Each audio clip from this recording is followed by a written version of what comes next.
நான் தான் அசுரேந்திர பேசுகின்றேன். என்ன காரணம் தெரியுமா? நீ மும்மூர்த்தி தேவர்களை சிரமத்தை அல்லவா? இப்போது உன்னை கொல்வதற்கு ஒருத்தர் வந்து உள்ளான். உண்மைதான். யார் தெரியுமா? வீர வண்டியன்.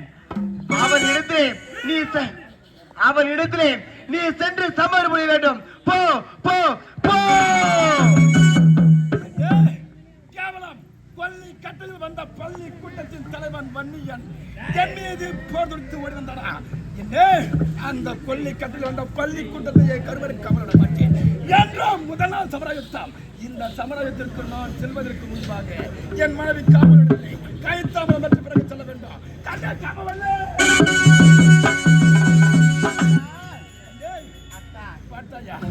இதுவரை நம்ம வெல்லவோ கொல்லவோ யாருமே இல்லை என்று நினைத்துக் கொண்டிருந்தா அப்படியே யாரோ ஒருவன் கொள்ளையில் பிறந்த பேரனா பெண் பேத காமாட்சியை படைகொட்டி வந்து விட்டானா? ரத்னாபுரி கட்டமுதல் இடத்திலே கூட அமைத்து தங்கிக் கொண்டு நம்மை கொல்ல வேண்டும் என்று கொட்டெடுத்துக் கொண்டிருக்கிறாரா? ஆகினால் இன்று முதல் நாள் சமரயுத்தம். சமரயத்திற்கு சென்று எதிரியை வென்று ஜெயம் பெற்று வருகிறேன். போதும் நிறுத்தின அத்தான். அந்த காமாட்சி அம்மனாகப்பட்டவர்கள் நமக்கு துணையா இருக்கின்றார்கள். அதன் பிறகு நீங்கள் விடைத்தாமல் கேட்கின்றாயே, என்னால் விடைத்தாமல் தர முடியாது. ஏனென்றால் அந்த அம்மன் இடத்திலே நீ செல்லும் பொழுது உடைய உடல் உயிருக்கு ஆபத்தோடு ஏற்பட்டால் மனதாகப்பட்டது துடிக்கும் அல்லவா? அந்த மனிதனுக்கு காமாட்சி துணையாக இருப்பதால் என் உயிருக்கு ஆபத்து என்று நினைக்கிறாய். அந்த காமாட்சியை நான் சுமடுவேனா? காமாட்சி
விட்டுவிட்டு விடைத்தாமலும் கேட்கின்றாயே என் நிலைமை என்ன ஆகும் அத்தா? என்னை தடுத்து விட்டுவிட்டு நீங்கள் விடைத்தாமலும் கேட்கின்றாயே. கமலே மாட்டாயா நேற்று பிறந்த மனிதன் இன்று பிறந்த காலனாக கேவலம் கொல்லி கட்டையில் பிறந்த பள்ளி கூட்டத்தில் கேவலம் நமது நாட்டையை நோக்கி தன் சமத்தர்கள் வர மூடரமைத்து தள்ளிக் கொண்டு நம்மை கொல்ல வேண்டும் என்று கொண்டிருத்துக் கொண்டிருக்கிறார்.